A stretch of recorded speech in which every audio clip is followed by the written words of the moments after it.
और Lomash ground zero पर मौजूद है। लोमस का सीधे रुख कर लेते हैं। लोमस, देखिए जाहिर सी बात है पुलिस की कोशिश रहेगी कि रिमांड पर लिया जा सके अतीक अहमद को, और अगर रिमांड मिल जाती है तो कई ऐसे राज हैं वो निकलकर सामने आ सकते हैं। कहां असद छुपा है, बाकी शूटर्स कहां है, किस तरीके से पूरी प्लानिंग प्लॉटिंग हुई, कई राज निकलकर सामने आ सकते हैं।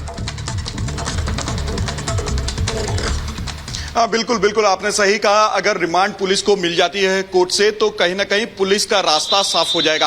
पुलिस पूरी तरीके से कार्रवाई करते हुए दिखेगी, क्योंकि पुलिस के पास कई सारे सवाल हैं जो कि अतीक अहमद से करनी है। तो कहीं ना कहीं आप देख सकते हैं इस पूरे मामले को लेकर के जहां यूपी एसटीएफ काम कर रही है, तो वहां पे दूसरी तरफ यूपी पुलिस भी लगातार जो अतीक अहमद के गुर्गे हैं, अतीक अहमद का जो परिवार फरार चल रहा है, उसकी तलाश में जुटी हुई है। लेकिन जो सबसे बड़ा सवाल यह बनता है कि जिस तरीके से शाइस्ता परवीन ने अतीक अहमद से जेल में रहते हुए फोन पे बात की, तो उससे जुड़े हुए कई सवाल यहां पे पुलिस के सामने रखे गए हैं। तो पुलिस कहीं ना कहीं वो सवाल अब अतीक अहमद से पूछने वाली है। तो जैसे ये रिमांड मिलेगा तो कहीं ना कहीं अब पुलिस जो है कि अतीक अहमद से ये सवाल कर सकते हैं कि कहां से उसके पास ये मोबाइल पहुंचा और मोबाइल के जरिए उसने किन किन लोगों से बात की, और क्या जब उमेश पाल हत्याकांड को अंजाम दिया गया तो वो मोबाइल, क्योंकि जिस आईफोन का हम लगातार जिक्र कर रहे हैं जो कि असद के द्वारा खरीदे गए थे प्रयागराज के कटरा से, वो वहां पर उस तक कैसे पहुंचा, क्योंकि यह कहा जा रहा है कि इंटरनेट कॉलिंग के द्वारा ही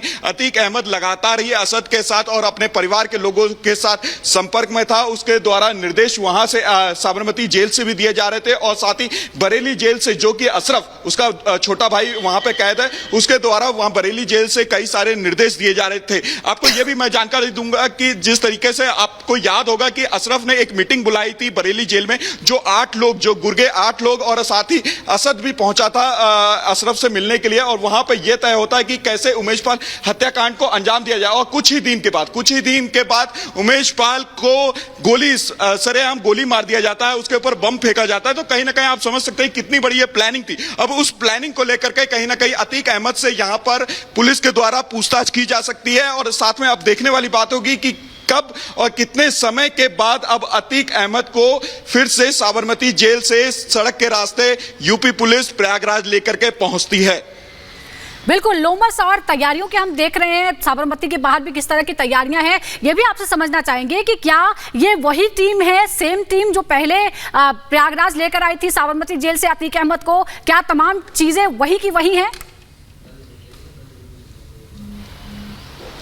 देखिए फिलहाल जो जिस तरीके से तस्वीर निकल के सामने आ रही है, तो कहीं ना कहीं जो सुरक्षा कारणों से कुछ तब्दीली यहां पे की गई है। आप देख सकते हैं जो वहां पर जो अधिकारी पहुंचे हैं, जो पुलिसकर्मी पहुंचे हुए हैं, उनके कॉलर पे एक कैमरा भी है जो कि लगातार ही जो वो विजुअल रिकॉर्ड करेंगे, जो कि वैन में बैठा हुआ अतीक से जुड़ा होगा। और जिस तरीके से जो पूरा रास्ता है, क्योंकि 30 घंटे का यह सफर है, तो उसको देखते हुए यहाँ पे सुरक्षा की सीमाएं भी बढ़ाई गई है। जो अधिकारी है उनकी संख्या भी यहां पे बढ़ाई गई है।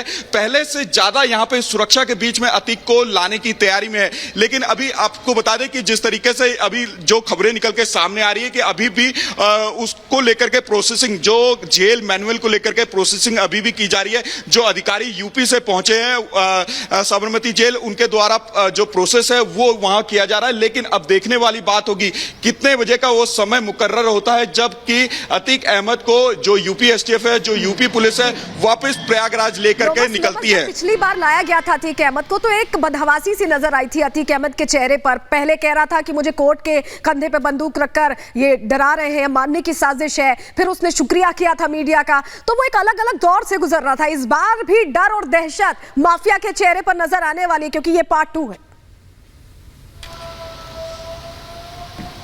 बिल्कुल, डर और दहशत तो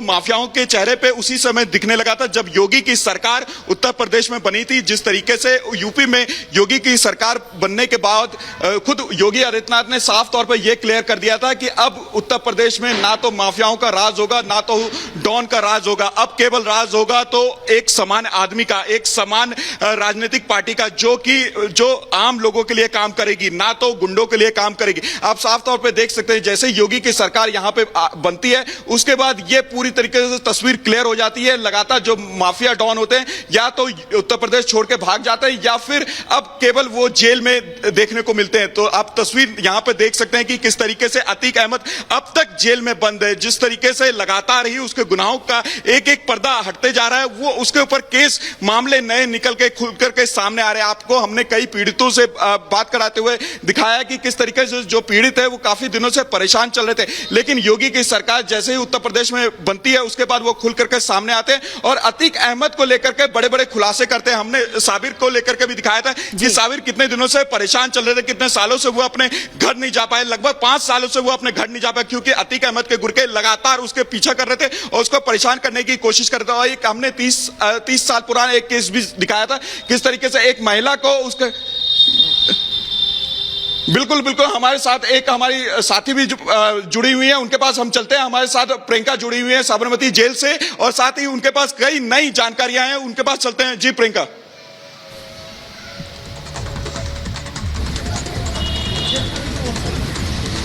जी बिल्कुल, हम आपको दिखा रहे थे सारी जो तस्वीरें हैं प्रिपरेशंस की, तैयारियों की, किस तरह से अतीक अहमद को साबरमती जेल से कुछ ही दिन में निकाल के लेकर जाया जाएगा।